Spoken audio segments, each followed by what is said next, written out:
Halo guys, kembali lagi bersama Davis. Pada kesempatan kali ini kita akan mempelajari fisika di kelas 11 MIA. Kita akan melanjutkan materi kita yang kemarin ya.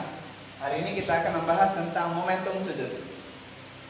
Nah, momentum sudut adalah benda yang bergerak rotasi yang dipengaruhi oleh momen inersia dan kecepatan sudut ya. Nah, di kelas 10 kita sudah pernah belajar tentang momentum ya. Momentum itu adalah apa? Kesusahan suatu benda untuk dihentikan. Masih ingat yang kemarin ya? Ada salah satu peristiwa bapak-bapak ya, yang nabrak tiang listrik. Kalau kalian masih ingat ya dari ini ya. Nah, ini adalah salah satu peristiwa dari momentum ya. Misalnya ini satu mobil ya, nabrak tiang listrik. Mobil ini punya massa dan punya kecepatan ya. Nah, momentum adalah massa dikali kecepatan ya. Nah, peristiwa ini adalah dari momentum linear, artinya datar ya. Nah, pada hari ini kita mempelajari tentang momentum sudut, yang artinya apa? Benda yang mengalami gerak melingkar ya, atau rotasi ya. Nah, itu kasarnya. Nah, ini persamaan momentum sudut secara umum itu dipengaruhi oleh momen inersia itu sendiri dan kecepatan sudut ya. Jadi L sama dengan I dikali omega. Nah, ini keterangan dibaca sendiri. Nah, dalam notasi vektor persamaan momentum sudut itu bisa kita ilustrasikan dengan yang lain ya. Selain ini, itu L sama dengan P kali R ya. Sehingga nilai momentum sudut untuk partikel-partikel benda tegar yang berrotasi ya, yang berrotasi itu R sama dengan P kali R. Nah, ini adalah dari momentum itu. P itu momentum ya. R jari-jari ya, atau jarak boleh juga, kali sin theta. Nah, P ini diubah M dikali P. Nah, ini omega P ini diubah, masih ingat dalam gerak melingkar kemarin ya, di mana P sama dengan omega kali R toh. Nah, maka di sini P-nya diubah jadi omega kali R. Ini. Nah, R-nya ini tetap, yang ini tetap. Jadi sin theta. Jadi sama dengan massa dikali omega dikali R atau dikali sin theta. Ya. Nah, ini persamaan yang lain selain ini, tapi ini yang paling familiar dibandingkan yang ini adalah ini gitu. Nah, kan kita bilang bahwa momentum sudut itu kan bernotasi vektor ya, punya arah. Jadi kita menggunakan kaidah tangan kanan ya. Ini adalah ibu jari, ini adalah anak-anaknya. Ini adalah momentum sudutnya ya. Ini kecepatan sudutnya. Jadi kalau kita putar begini, momentum sudut ya. Ini kecepatan sudutnya ya. Ini ada keterangannya ya. Nah, trik selanjutnya itu hubungan momentum sudut dengan momen gaya ya.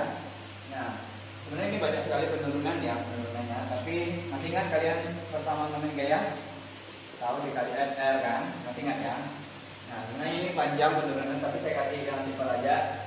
Tahu itu sama dengan dl per dt. Kalau dibuat kata-kata itu, momen gaya adalah merupakan turunan fungsi momentum sudut terhadap waktu ya.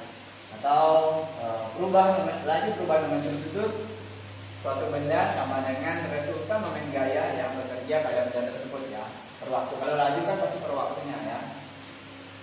Nah, yang kedua ya, hukum kekekalan momentum sudut. Nah, ini yang paling sering dibahas ya. Ini Bapak tekankan sekali lah ya.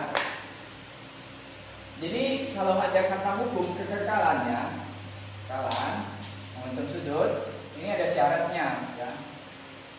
Syarat yang pertama itu tidak momen gaya di luar ya. Syaratnya nih ya. Jadi tidak ada, maksudnya nih ini tidak ada dl per dt itu sama dengan 0 gitu Pak ya. Nah, saya contohkan misalnya ini yang paling kerap yang dibahas itu adalah seorang penari balet ya. Nah, kalau orang penari, kalau kita nari ya kita nari ini kan ada penari balet itu kan satu orang nih, yang ini si A, dia lipat tangan ya. Ini yang lipat tangan ya, yang B nya dia rentangkan tangannya. Bagaimana gambarnya tuh? Nah, gini caranya dong ya.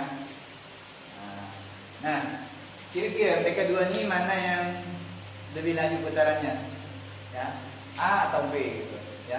Ingat momen inersia ya. Momen inersia itu kan kemalasan suatu benda untuk mengalami gerak rotasi gitu ya. Nah, ini nih kalau saya gambarkan ke I ya, I itu kan sama dengan massa dikali R kuadrat ya, momen inersia ya. Ini R-nya kan kecil, ya, R-nya kecil kan jadi patangannya. Tapi kalau ini R-nya besar, gitu. Jadi kalau saya gambarkan RA itu lebih kecil daripada RB. Nah, secara logika berarti kalau dia semakin kecil momen inersianya, berarti semakin cepat bendanya bergerak, ya. Berarti yang cepat siapa? Pasti A. Yang muter yang cepat itu pasti A dibandingkan B, gitu bang. Kenapa? Karena kan momen inersia kan dipengaruhi oleh massa dan jari-jari. Jadi semakin besar jari-jari, semakin besar momen inersianya.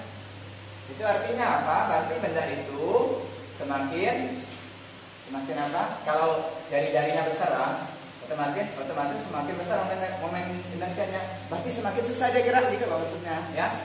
Bisa ya? Jadi yang paling sering dicontohkan itu pada seorang penari biasa. Ini kenapa? Karena L ini momentum sudutnya kan udah sama dah, tapi I-nya nanti bisa diubah, gitu. Ini kan bisa suatu ketika massa dikali R kuadrat, gitu bang. Ya. Nah ini kecepatan sudutnya. Jadi yang paling sering dibahas itu pada seorang penari. Selain itu biasanya pakai cakram. Ya. Jadi kalian harus ingat juga bahwa I itu sama dengan MR kuadrat karena di sini sering dibahas ya. Kecepatan masih ingat ya, omega kali R berarti omega P per R. Nah jadi hukum kalau momentum sudut itu kalau udah larinya ke ini ke sini atau bisa kedua-duanya gitu Pak ya. Nah ini keterangannya. Nanti kita latihan soal ya Naya. Nah berikutnya kita akan melanjutkan dengan contoh soal ya. Nah soal nomor pertama ya, suatu benda tinggal memiliki momen inersianya sebesar 10 km², rotasi dengan kecepatan sudut sebesar 10 rad per sekon, itu momentum sudut benda tegar ya. Nah berarti penyelesaian ya.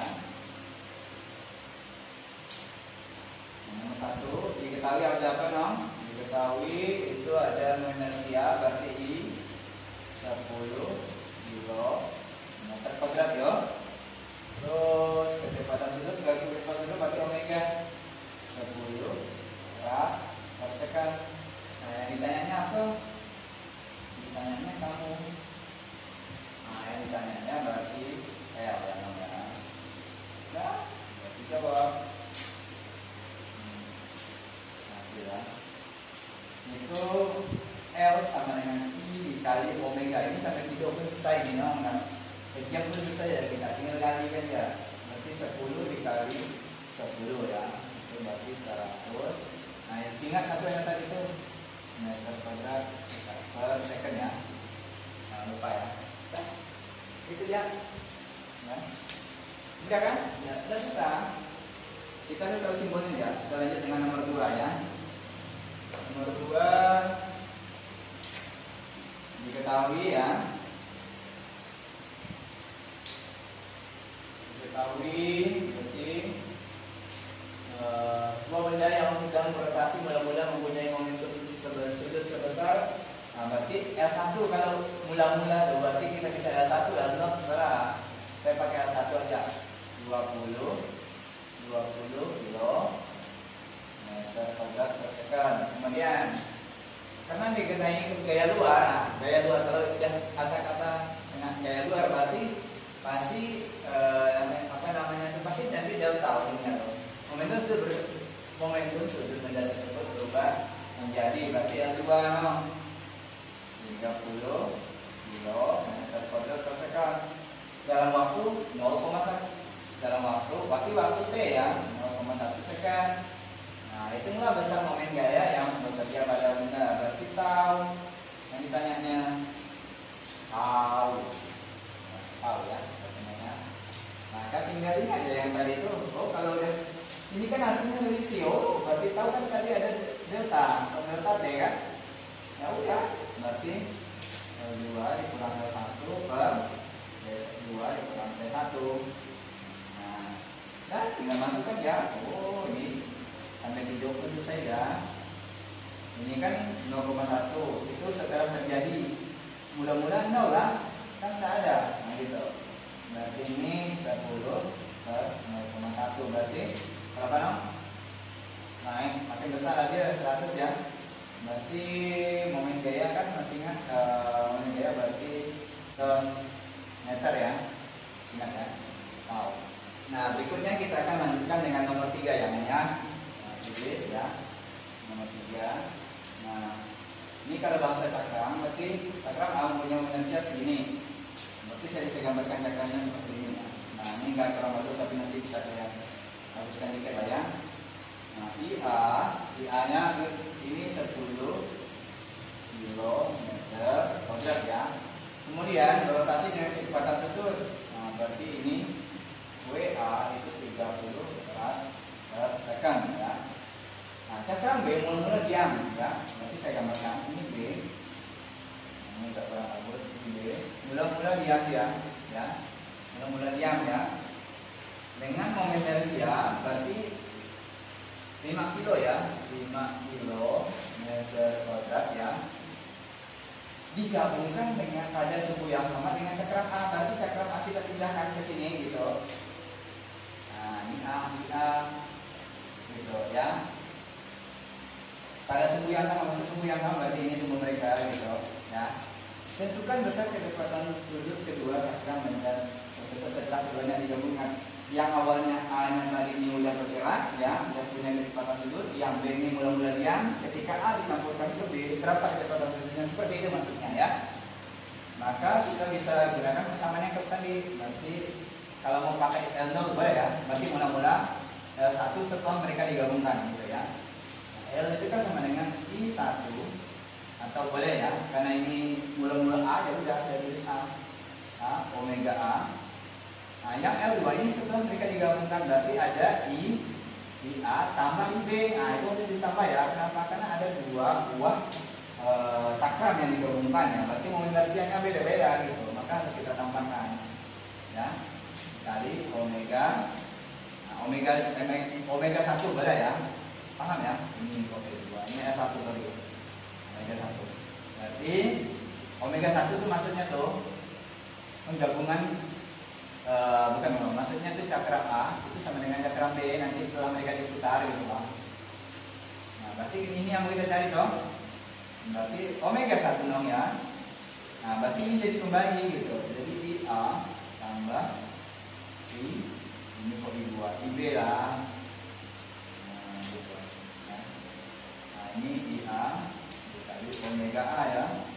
IA berapa? IA tadi 10. Omega A itu berarti 30. Per IA tadi 10, IB-nya berarti 5 dong yang ini tadi. Ini pakai ini ya. IB-nya 5 berarti 15. 15 berarti ini 20. Nah, gitu ya. Ini kan coret-coret 12 ya, 15. Berarti ini lah. Ini tidak susah kan? Tidak susah kan? Nah, demikian dapat saya sampaikan. Mengerti, kalau tidak mengerti ulangi lagi. Ya. Terima kasih.